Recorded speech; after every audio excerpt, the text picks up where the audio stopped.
Testimony continues today in the trial of Eddie Ray Routh, the man accused of killing American sniper Chris Kyle and his friend Chad Littlefield. That's right. Kyle's widow, Taya, breaking down on the stand yesterday, recalling actually the last conversation that she had with Chris Kyle. And listen to what we now know. We've now learned that weeks before the shooting, a VA hospital determined that Routh was a danger to himself and to others, but they still released him in 2 days.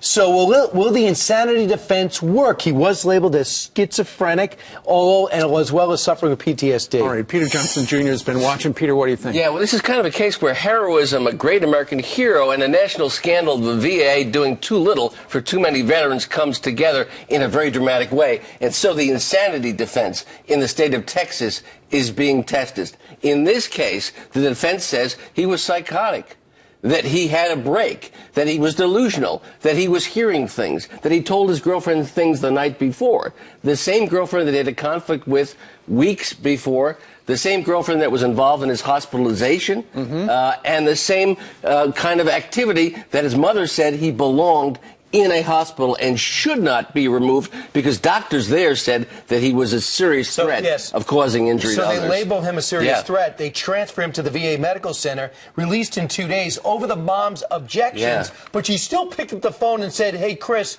do me a favor, take my son out. And he grabbed Littlefield, and they went out shooting. Yeah, absolutely. Yeah, absolutely. Well, it's an interesting point. But what the prosecution is saying, PTSD, even depression, even all the things that he was allegedly suffering from at the time of this killing, that's not enough under Texas law.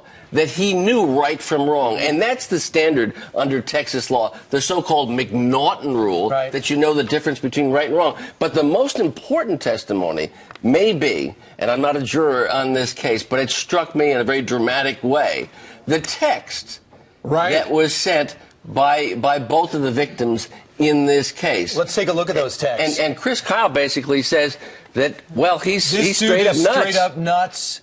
And then his buddy Chad says, basically, watch my six, watch my back. He's sitting right behind me. And so if they both be dead. Yeah, so if I'm on the defense team, I'm saying that under the laws of the state of Texas and every state in the union, regular people have an ability to determine whether someone is with it or not with it or insane. And so they're saying this is contemporaneous evidence from the victims that they believe. It helps the defense. Absolutely. However, Peter, if you're saying that in Texas, if you know right from wrong, then you still have responsibility. The burden of proof on the prosecution is just to find an instance where he decided right from wrong, The burden of proof is on the defendant here to show that he did not understand right from wrong, or that even if he did understand right from wrong, he had an irresistible impulse. He couldn't stop himself. And let me just give you the one that shows he's right from wrong. This is the example. They said he drove to his sister's house in Chris's truck, by the way, and he said he was going to Oklahoma. When the police pulled up, he sped away, showing he knew right from wrong. There you go. That's after the act, I would say, if I were the defense. This is a dramatic,